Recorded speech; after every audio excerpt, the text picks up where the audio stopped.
Gente, essa é a Joaquina. Uma bichinha terrível. Terrivelmente bagunceira. Agora, bom, eu nunca fui lá nenhum grande médium. Talvez eu tenha mediunidade, dizem. Mas nada com maturidade. Ou com algum estudo. É só gosto desses assuntos, certo? E enquanto eu estudava sobre isso, sempre desde criança foi um assunto que me fascinou muito. O conceito da magia, o espiritual. Um conceito que demorou bastante para me entender. O conceito da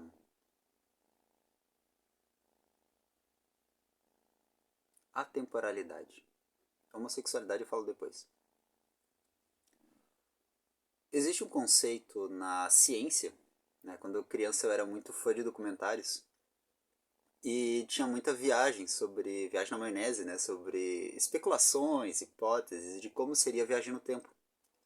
E era sempre aquela história, tipo, tem leis que interferem, tipo a gravidade, ela interfere no tempo. Ela pode deixar o tempo mais lento ou mais rápido, mas nada que dissesse voltar no tempo, dizia mais viajar para o futuro. Dentro da ciência ela é sempre assim. Mas quando eu comecei a estudar a espiritualidade, me veio um conceito muito louco, que é o conceito de que o tempo ele é cíclico, ele não é linear. É uma coisa bem estranha de se entender, mas pensa da seguinte maneira: o Sol todo dia nasce e todo dia se põe, do nosso ponto de vista. Do nosso ponto de vista ele é um orbe que circula a Terra. Mas do ponto de vista de cima, digamos, pondo luz no escuro, é na verdade a Terra que gira em torno do Sol. Só que todos os dias se repete o mesmo ciclo. O mesmo vale para moléculas, para o elétron ao redor do próton, o próprio próton, né, até segundo acho que era Ramatiz, é o oposto, né? O próton gira para o futuro e o elétron para o passado. Só que a questão é que dentro da cinética geral, dentro de tudo aquilo que se move, existe, dentro da física quântica, existe muita natureza que se cruza e se repete.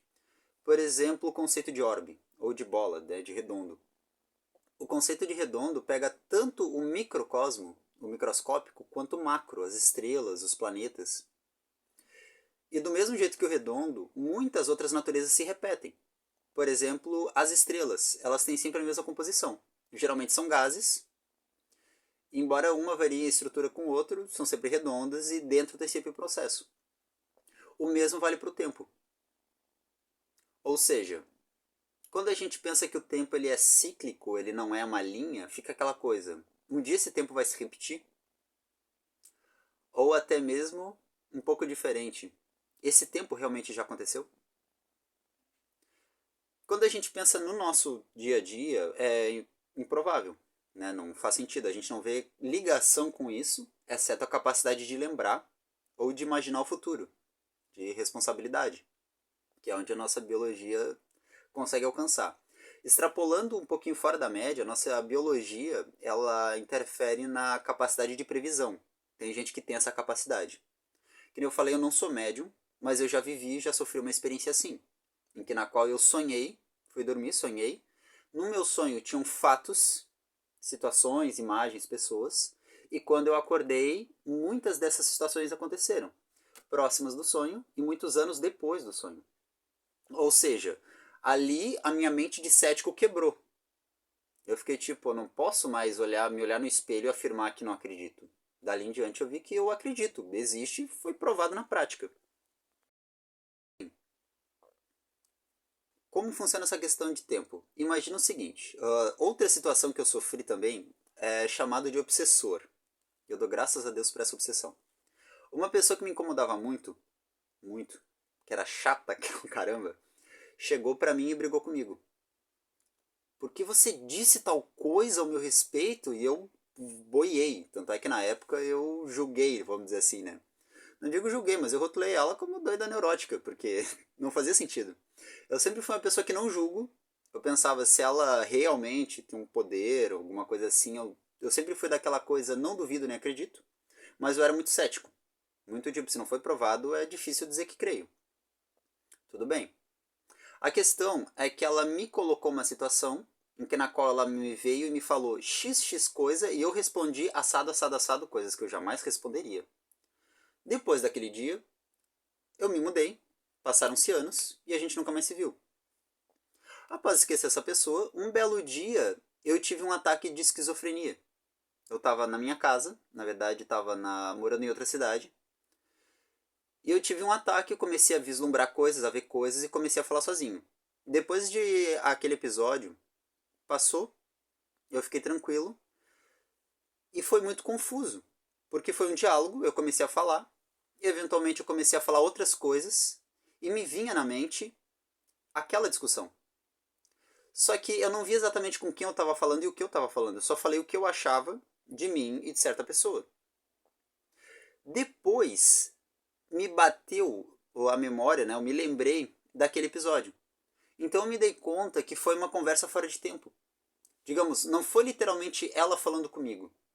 Foi ela falando comigo muitos anos depois.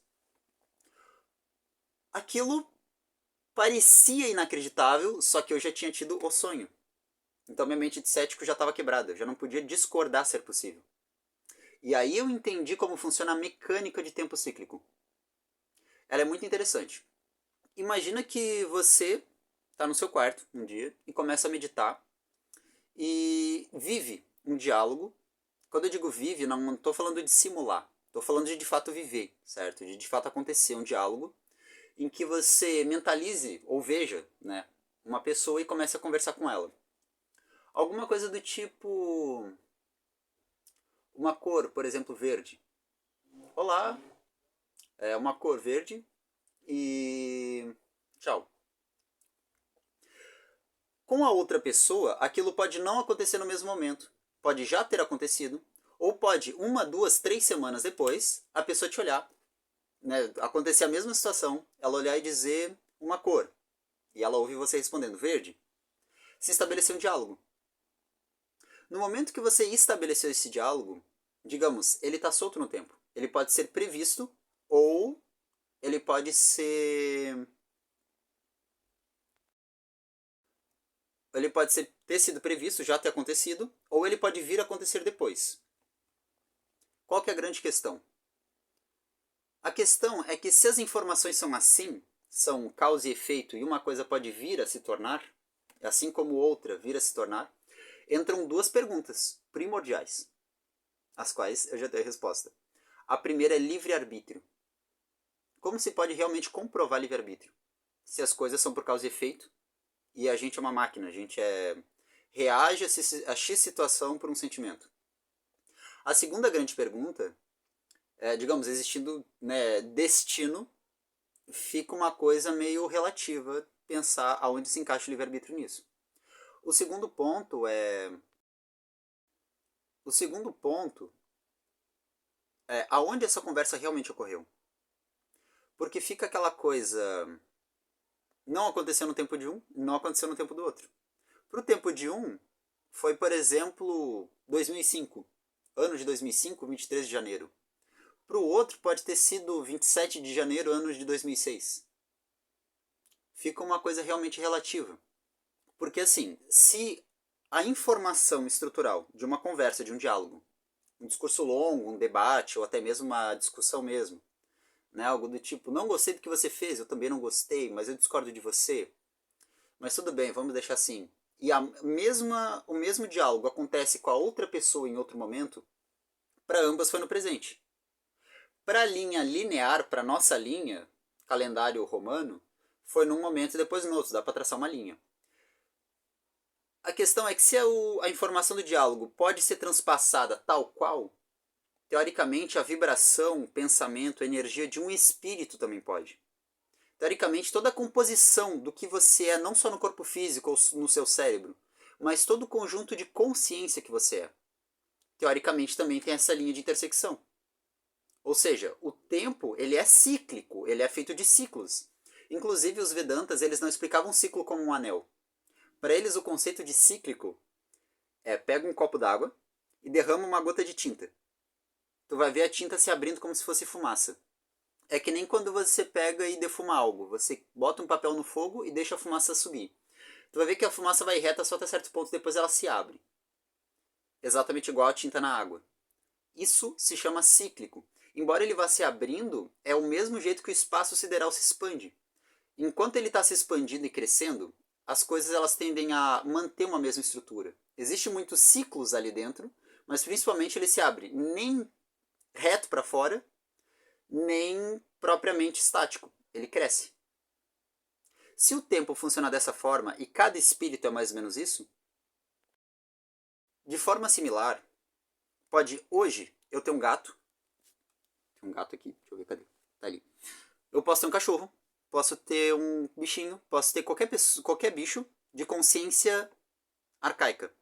Essa criatura pode ter a mesma consciência que a minha não evoluída. Ou seja, mais pra frente pode morrer e encarnar no macaco, mais pra frente o macaco morre. A informação, ela... Lei de Newton, quando para num ponto, continua no outro. Quando você soca uma parede, a tua mão se machuca, mas o impacto continua na parede e dá o eco.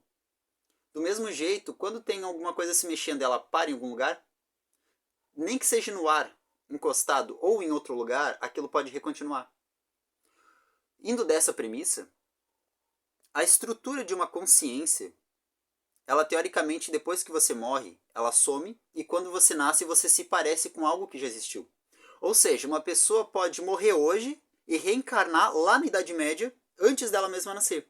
Do mesmo jeito, na linha linear, você pode ter existido uma pessoa com as suas lembranças como vida passada, lá na Idade Média, muito à frente de seu tempo, para depois nascer a versão tola dessa mesma. Ou seja, no tempo dessa pessoa, primeiro eu vivi em 2020, 2023, para depois existir na Idade Média, para depois aparecer em outro lugar. Vamos supor 2050. O mesmo pode acontecer com qualquer pessoa. Só que dentro uma questão. Nesse caso, a gente não estaria falando de um espírito se dividir em dois. É o mesmo espírito. Só que veja bem, pelo fato do tempo ser cíclico, não é a mesma pessoa. Uma é ela criança, a outra é ela adulta. No ponto de vista que o espírito amadurece. Ou seja, não tem como um espírito se refratar em dois, mas tem como ele ter feito um caminho e depois ter feito outro caminho. Ou até mesmo é o mesmo caminho para o tempo dela. Para o tempo linear, é outro caminho. A questão é que se todas as pessoas têm essa linha frequencial, ou seja, tem um tempo próprio, indiferente ao tempo natural, enquanto nós em comunhão, em conjunto, temos um tempo linear, cada unidade tem um tempo totalmente bagunçado. Aí as pessoas podem chegar e falar, né? Tá, mas nas leis da física isso não é possível. Aí entramos em outra questão. Os planetas têm gravidade, e a gravidade interfere direto no tempo. Então, quando a gente vai para a ciência, o mais perto de uma prova que a gente tem disso é a de que o planeta, a gravidade de um planeta, de uma estrela ou buraco negro, interfere no espaço-tempo. Ou seja, o tempo de uma estrela, de um planeta e de outro planeta também são frequências. Frequência é de quanto em quanto tempo.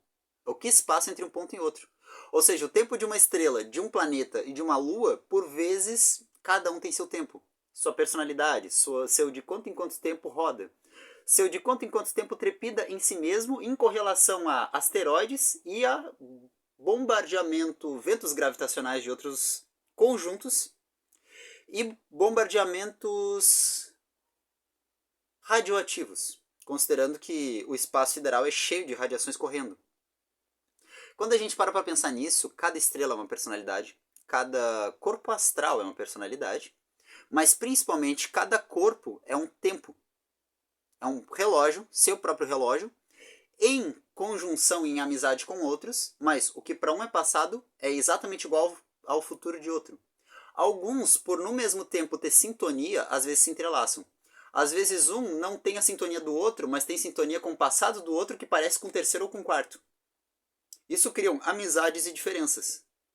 Tons que são distoantes não se misturam como se fosse azeite, e tons que casam, como se fosse uma dança.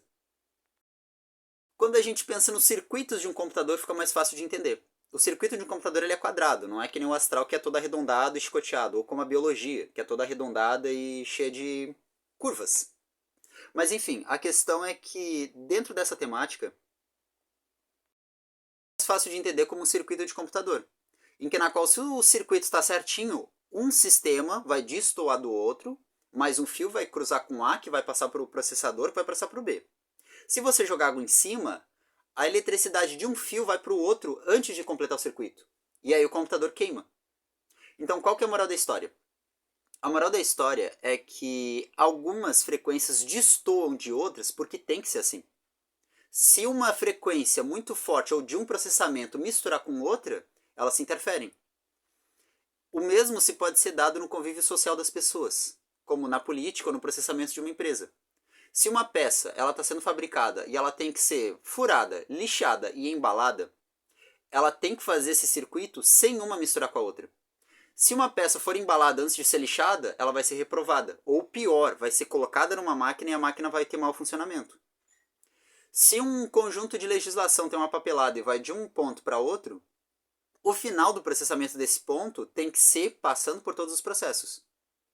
Só que quando a gente pensa no tempo cíclico, não necessariamente isso vai ser uma linha. Às vezes uma sala fica atrás, uma sala fica na frente.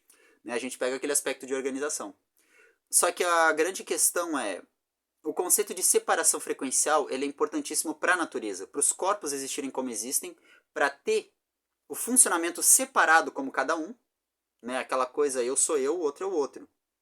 Para funcionar assim tem que ser assim, mas quando a gente pensa do ponto de vista energético, principalmente original de um ponto inicial, como por exemplo Deus, ou o Big Bang, tudo veio de um ponto só, fica aquela coisa.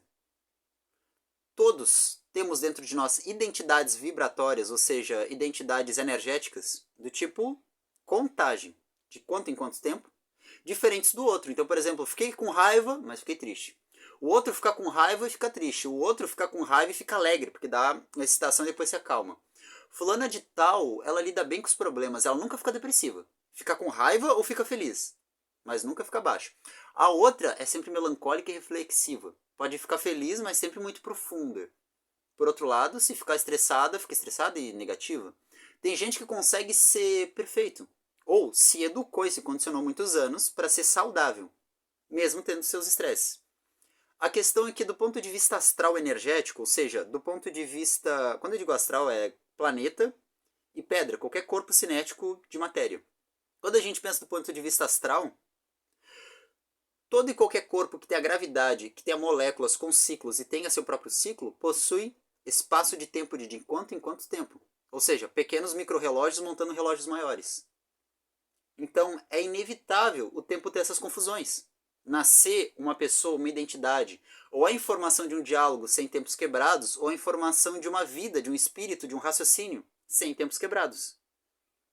Isso, dentro da espiritualidade, não é o mundo espiritual, não é o mundo mental, nem o mundo emocional, mas também não é o mundo físico. Isso na espiritualidade a gente chama de tempo mágico, onde as coisas têm término num ponto e continuação no outro.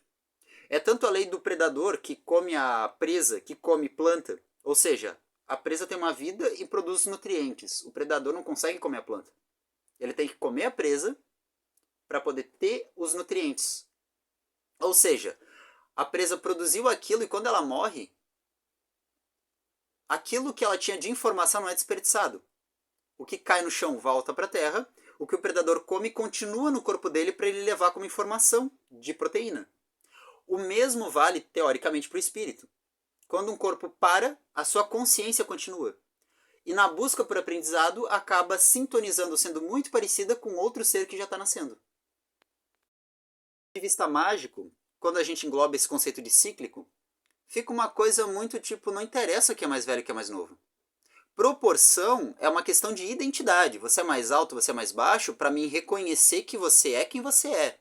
Mas quem é mais, quem é menos, não faz a menor diferença. Leva uma charada muito grande do ego.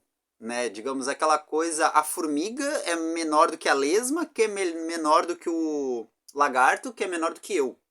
Lei da sobrevivência, óbvio que um gato mata os dois, mata os três. Mata a formiga, mata a lesma e mata o outro.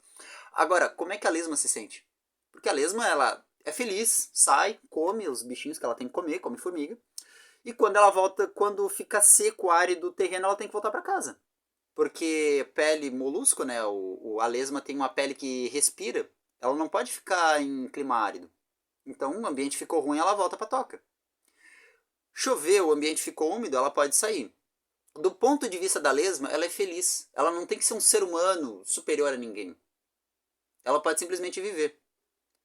Do mesmo jeito, o leão. Né? Tem alguém acima na linha de... Como é que se diz? De topo da cadeia alimentar? Tem o próprio ser humano. Só que para o leão não faz diferença. Ele vai fugir do que lhe é perigoso e vai correr atrás daquilo que lhe alimenta. A questão é que quando a gente pensa em ego é parecido. Proporções, elas servem para a gente entender a identidade. É mais comprido, mais alto, mais assim, mais assado, para entender que aquele é aquele. Em proporção, muitas vezes, a mim ou ao que eu tenho como proporção. Mas muito inútil é pensar nessa ideia de superioridade. Mais uma coisa, quase que eu esqueci. Nessa história de cíclico, eu esqueci de explicar como funciona o livre-arbítrio, certo? É mais complexo do que isso, mas vamos colocar da seguinte maneira. Cada vibração, cada essência ou cada identidade tem uma forma diferente de manifestação. O melhor jeito de explicar isso na ciência é o conceito de René Descartes. Para quem não conhece, ensino médio básico, se escreve Descartes, joga no Google que tu vai entender. O sistema cartesiano tem uma curva. E essa curva ela pode ser virada para dentro, ou seja, algo que se aglutina, ou pode ser virada para fora, ou seja, algo que se expande. Ou seja, do mesmo jeito, uma personalidade ou uma vibração pode ser tanto expansiva quanto pode ser aglutinação. Um bom exemplo disso é a matéria sólida, certo? É a aglutinação em torno de um epicentro, ou sistema solar em torno de um centro só. Do mesmo jeito que o próprio som jogado acaba sendo expansivo. O que isso tem a ver com livre-arbítrio? Tem a ver que cada pessoa tem sentimentos, emoções, memórias, situações, então é, entre aspas, mecânico. Só que, primeiro, tudo é variável. Segundo, mesmo tendo uma trajetória calculável, Deus já a calculou e já sabe. Digamos, uma inteligência maior já sabe aonde vai dar e não tem intenção de interferir, vai deixar as coisas rolarem para gerar o final de intenção, de enredo de intenção que se quer. Só que cada identidade tem, vamos dizer, capacidade de sincronização, entrelaçamento quântico no caso, e tem capacidade de acesso, assim como um rádio. Ou seja, nenhuma identidade é só a maquininha que a compõe. Cada identidade acaba sendo uma faixa vibratória, por vezes um corpo, por vezes um acesso, linha de rádio, por vezes, além de já ter sua meta concluída, digamos, ter o seu trajeto, também tem pontos onde já está previsto, já vai acontecer engessado, e pontos em que não são. Então, por exemplo, se Deus quiser que uma coisa aconteça, sendo ou não sendo quem quer ou quem não quer, vai acontecer. Agora, para o espírito ou para a circunstância, vamos dizer assim, eco, né? Que não quer participar, se, digamos, um herói tem que salvar a princesa e ele resolve não salvá-la, outro é posto para salvá-la. Se Deus quer que aconteça, vai acontecer e já era. É assim que previsões do futuro ocorrem. É assim que o destino ocorre. Porém, mesmo que no meio do caminho a gente tenha a simulação de livre-arbítrio, o verdadeiro livre-arbítrio ele ocorre fora. Digamos, no nosso espírito atemporal, não no nosso espírito temporal. Aí fica aquela coisa, na ciência é mais difícil de achar, mas o nosso espírito atemporal, ele não fica no corpo mental. O corpo mental ele ainda é linear. Ele passa a ser compreendido no corpo búdico.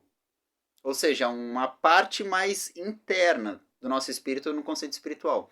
No conceito científico eu já expliquei, é uma questão estrutural até mecânica, até tridimensional, entende? Do nosso ponto de vista 3D dá pra visualizar. Esse foi o vídeo de hoje, espero que tenham gostado. Curtam, detesto pedir pra curtir, mas eu gosto desse padrãozinho do YouTube. Curtam, inscrevam-se no canal e assistam os outros vídeos. E era isso, falou, valeu.